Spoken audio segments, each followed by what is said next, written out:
Handang harapin sa isang debate ni Senate Minority Deputy Floor Leader Rodante Marcoleta si Philippine Coast Guard spokesperson for the West Philippine Sea Commodore J. Tariela.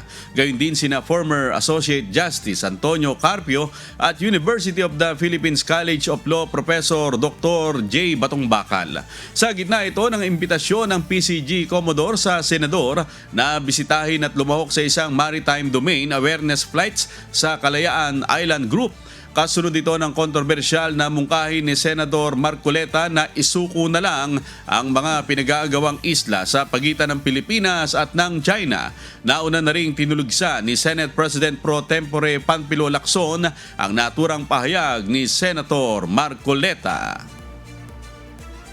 Kita-kita mo kami para sa isang friendly debate bago pa yung pagpunta doon. Para sa ganun maayos natin, para sa kapakanan ng ating